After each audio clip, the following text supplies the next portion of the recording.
Powered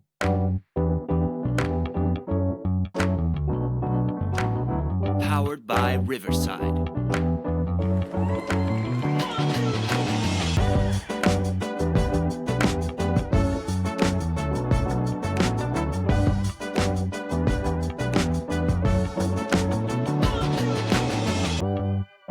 Hey, welcome to another edition of Blue Jay Banner Today. Tomorrow will be 100 episodes of Blue Jay Banner Today, so it's a big milestone that we're hitting tomorrow.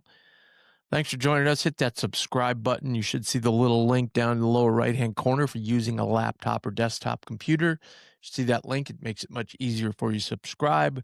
We just saw the analytics the other day. About a third of you are not subscribers. So if you can just hit that subscribe button, we've had a big rush of people that have subscribed here last few days, which helps us out a ton. Thanks so much. But hit that button and we'll be so happy that you did.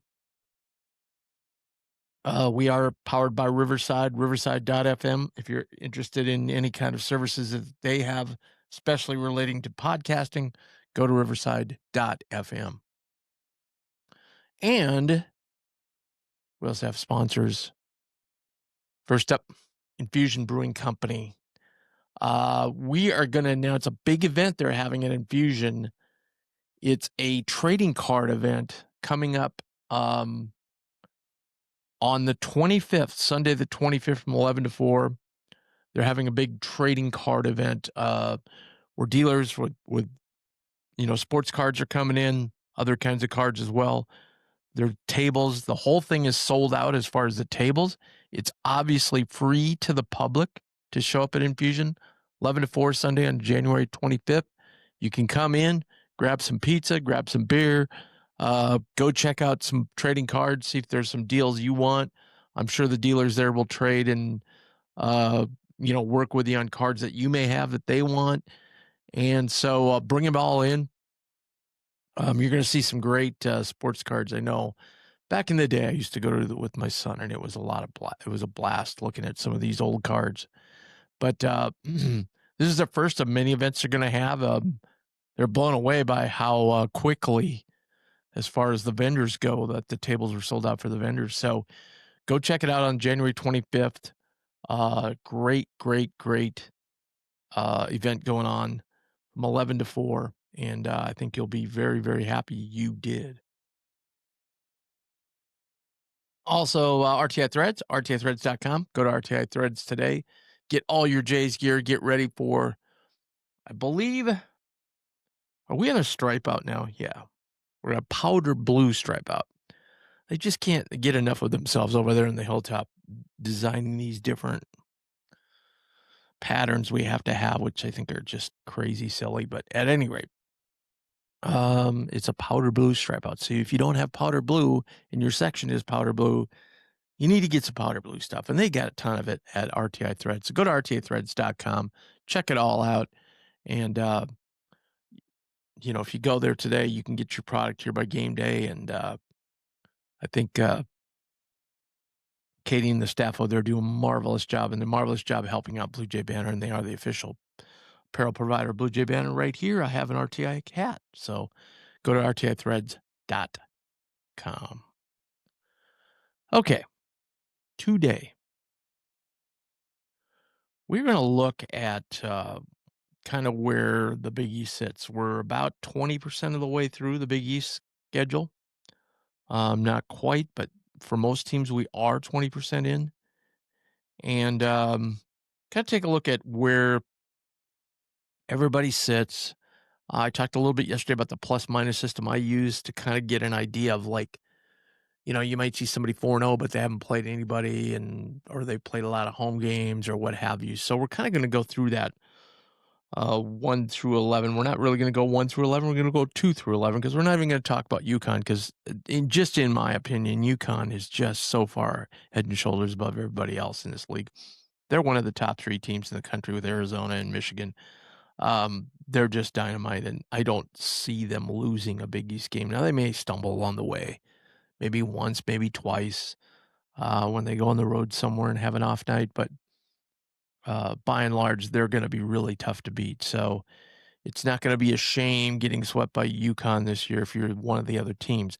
but the other teams are all in the pecking order for the NCAA tournament. So let's just start out by listing the teams right now that I have in my bracket, which will come out today, later on over at Bracketville. I've got Seton Hall in as a 7 seed. I've got St. John's, I believe, in at a 9. I have Villanova in at a 6 seed, I believe. And so those are the 3 besides UConn that are in the field. So the Big East has 4 teams in. I don't have anybody else in the first 4 or second 4 out. The next group would be, I'm sorry, take that back. I do have Butler in the first 4 out, and then probably in others under consideration. At this point, we have Creighton, and that's about it. Yeah, that's there. You've got so many teams. This is just so unusual in the Big East. Like we've got so many teams. Like Marquette has 10 losses. Who would have thought that, right? DePaul, Xavier, Providence, Creighton all have 6 losses, and St. John's and Georgetown and Butler have 5 losses. That's just crazy at this point in the season, early January. So it's not a banner year in the Big East, but depending on how some of these teams go, right now Villanova's in decent shape as far as the net. So those games against Nova are all going to be quad 1 games. The game tomorrow night is a quad 1 game for us. Going to be a high quad 1 game. So it's a really a great opportunity, right? Seton Hall's still sitting around the 40-ish mark. Creighton still, the numbers are still pretty good. Their Ken Palms around the mid 40s. Their WAB numbers around in the mid 50s. Nets in the mid 50s. So they're on the edge. They're not there yet, but a couple of wins, like you win this game against Nova tomorrow night, and that's going to boost you way up because of Nova's strength. Butler's still hanging in there too in the low 40s. So that's kind of where we are. So we're going to just go down the list one by one. So Villanova right now, 3-0. They have won at Seton Hall and at Butler, and have held service at home. So really, they're a plus in my book, a +2 because they've won 2 road games. So I'm not going to count. I'm going to count UConn losing both those are losses. So you don't lose any points losing at home to UConn, but they're +2 right now. So they're in great shape. They're strong because they played 2 out of 3 at home. Now they play Creighton, obviously, tomorrow night. And then on the weekend, they go to Marquette. And then the following Tuesday, they go to Providence. So they're playing 2 very lower-end teams here. So they could push this out to 6-0 real easy. So they're, in my mind, the clear-cut, certainly clear-cut number 3. And I think right now they're clear-cut number 2, frankly. And because of what their schedule looks like and coming up. Seton Hall, they are in 3rd place. They have beaten Providence on the road. They lost to Villanova at home, though. But then they beat Marquette on the road, so they're +1. They're 3-1. They go at Georgetown, so there you go. They played. They're going to play 3 of their first 5 on the road. So they go to Georgetown on Saturday. And then next Tuesday, they host UConn. So they're +1. We're looking, they could be +2 by the time they're done with UConn. So they would be 4-2 at that point. If Georgetown's going to make a move, they got to start beating some of these teams, especially at home. So then they kind of have an interesting stretch. We mentioned the UConn game, but then they go at St. John's, home to Butler and at St. John's. So there you go. That's kind of like, we'll see how they come out of that. Probably going to come out 1-1 there. So Then we talk about Creighton Blue Jays. Obviously, we're 3-1. It wasn't really important. Let's not, we're really disappointed that crushing loss on Sunday, but it's really important to look at the fact that we did take care of business and go 3-0 right out the gate, which we had to do. And we did that. So let's not diminish that. We knew this 3-game stretch would be crucial. 2 on the road and then 1 at home to St. John's. We wanted to go 2-1. I think right now it's looking more like a 1-2. So it's not the end of the world here. I had mentioned that somebody else, one of the bracketologists mentioned there was another key 3-game stretch later on where we have Villanova at home and then we'll go at St. John's, at UConn. And I think that's looking more like a 1-2 stretch now too. So we're going to go 2-4 in that stretch. But I think Villanova is so strong that with their net and their computer numbers that I think if we can win, beat Villanova once at least and beat St. John's once, everything's still in front of us there. But we did win on the road at Xavier. And then we lost at Seton Hall, and we haven't lost a home game yet. I'm projecting us, we're 3-1 now.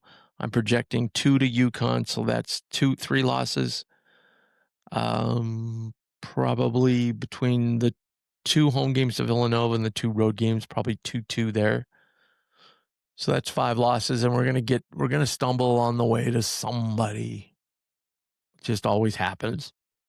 And that's 6, and then if we lose 1, just head scratcher at home, and you can't discount that the way the team has played this year.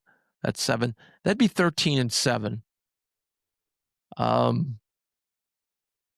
So you combine that with the 6-5, and that'd be 19-12, with not really very many high quality wins.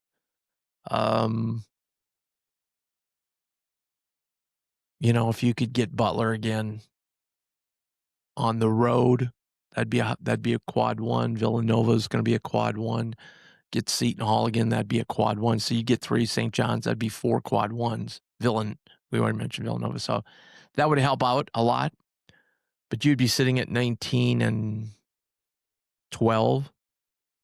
and then you'd have to kind of win probably 2 in the Garden to go 21-13 to have a chance. Then it would depend on, just teams around you at that point. So again, that would be losing both games to UConn, splitting with St. John's and Villanova, losing 1 more game besides that on the road, and losing 1 more game besides that at home. So you can kind of look at it that way, like as we move along here. So you can see we've got to win one of these next 2. Just have to have any kind of chance. Or as somebody once said, Las Vegas is really great weather at the end of March for the Crown. All right, so that's great. And by the way, so we're a +1 right now because we did win the road game and we have held serve at home. So that puts us in good stead there. St. John's is 2-1. They have beaten DePaul at home. They have beaten Georgetown on the road, but then lost to Providence at home. So they're even. They're even. So they're probably in worse shape than all those other teams. All those other teams were pluses. Villanova, Seton Hall, Creighton. So St. John's is in worse shape. They've got a huge game now. They're tonight, actually, at Butler. That's a big game. Butler's been struggling. They need a win badly. They need to hold home court. And St. John's going on a 2-game road trip here, Butler and then Creighton. I think they win tonight. I think they lose Saturday. So that's kind of where I would see them. If that's the case, they'd be back to +1. Georgetown has not been a factor yet. Georgetown's 1-2 in the conference. They haven't looked the part. So Georgetown, what they've done is they have won on the road at Marquette, lost at home to Xavier, so that's an even, and then they lost at home to St. John's.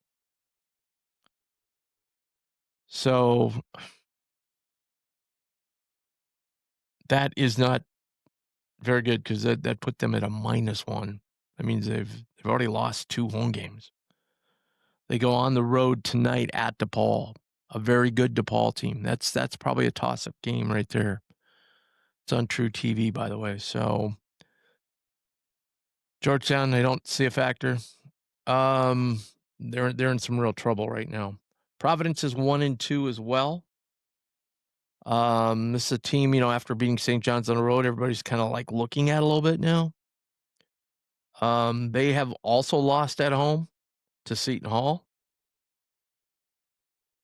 They lost on the road at Butler.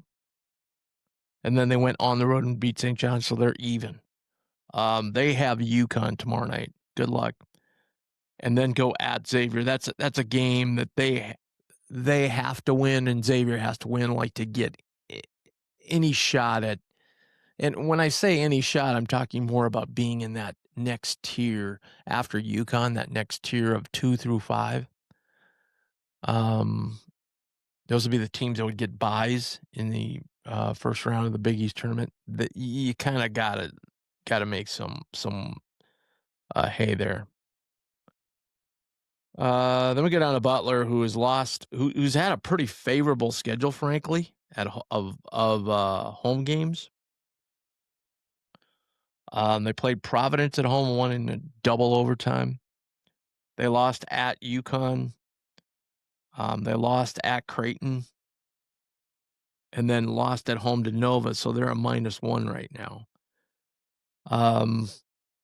And then they play again. They play St. John's at home, so they played 1, 2.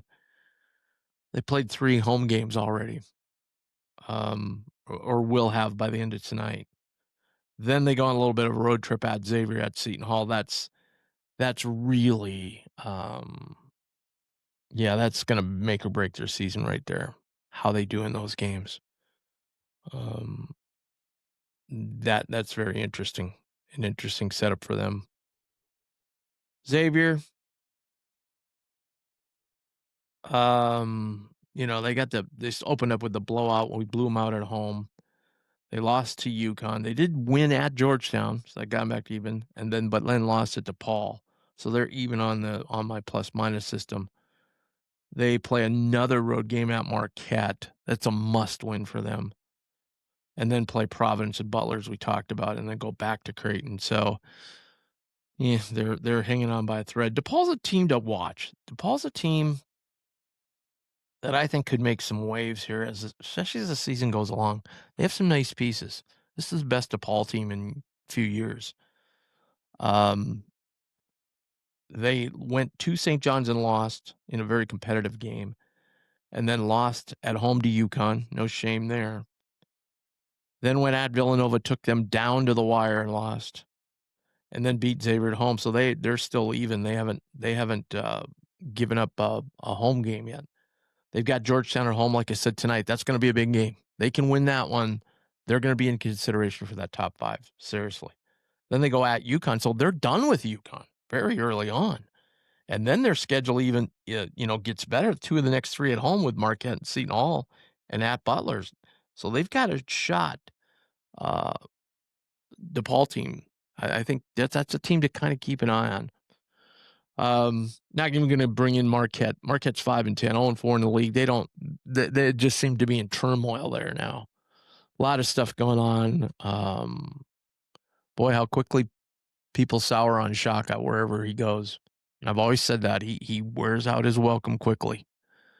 And he seems to have the same MO wherever he goes. Just looks like a world beater for 2 or 3 years and then just quickly fades. So we'll see how the rest of the season goes, but it doesn't look promising for Marquette.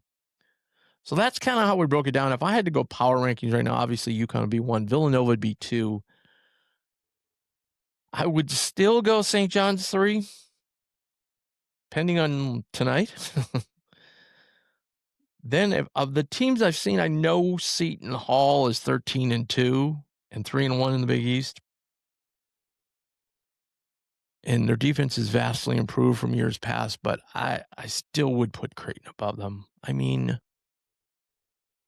you looked, I'm sure you've seen the pictures of, especially the Schwartz one. He got bumped 3 times going up the sideline, and then the pictures, 2 guys grabbing his arms, and they're not calling, and he still has the ball out, like, to the side, like they're taught, like, get the ball up, and no jump ball at that point. 2 guys grabbing his arms, and they didn't blow the whistle, and then eventually they called jump ball, and that was kind of the difference in the game. It really was. Um, so I still would put Creighton an edge above them, but let's see how Creighton plays this out. They've gotta fix some things. They've gotta fix They can't have a drought like that on the road, and they've gotta be able to fix handling pressure because now everybody's gonna pressure them. And then the other thing is they gotta figure that 5 spot out, like, what's gonna be the rotation? Should Trout play as many minutes as he is? I don't know. I don't know the answers to those. Is Karam just not gonna play anymore? Um, is there any chance we get anything on Owen Freeman? Those are kind of the question marks right now. But then so Seton Hall would be 5, and then 6. Boy, I think the best roster at 6 probably is Butler, but they've kinda lost some puzzling games here lately, so yeah, Butler, Providence, DePaul, I would all lump in together for that 6 spot. And that's kinda big, 6, 7, 8. All of a sudden, you're of those 3, if you're the worst of those 3, you're down to 8 already. So, it's gonna be fascinating. It's usually fascinating because we have so many teams, shooting toward the top of the league, and this year we have so many gravitating toward the bottom, so it's gonna be kind of interesting. So, I think it is overall for Creighton's well-being in the league standings, it was great we got off that 3-0 start. Yeah, we blew that one Sunday and should be 4-0, but gotta move on past that. And, if they can be at 4-2 going into that next week, you know, um, that wouldn't be the worst thing in the world. Because then you go Georgetown at home and at Providence, and then Xavier at home, and then at Marquette. That's, again, 4 very winnable games. I mean, you could be as bad as everybody felt after Sunday. We could even lose tonight, but be like, "Oh my god, the sky's falling, we lost 2 in a row." But then we win Saturday and then run that table again of those 4 games, which are all winnable. The toughest game there is at Providence. Um, that's 5 in a row. That would be 8-2. You'd be I don't think you'd be any worse than second place right there. You'd be second in the league. Then, of course, the schedule really toughens. You got UConn at Georgetown, Seton Hall at DePaul, Villanova at UConn at St. John's. I mean, that's a 3, 6, 7 game stretch there where you're not probably going to be above 500. So, but still, you could get to 8-2. That really sets you up. All right, so that's kind of a look at the Big East. Again, as we mentioned, uh, tonight's action.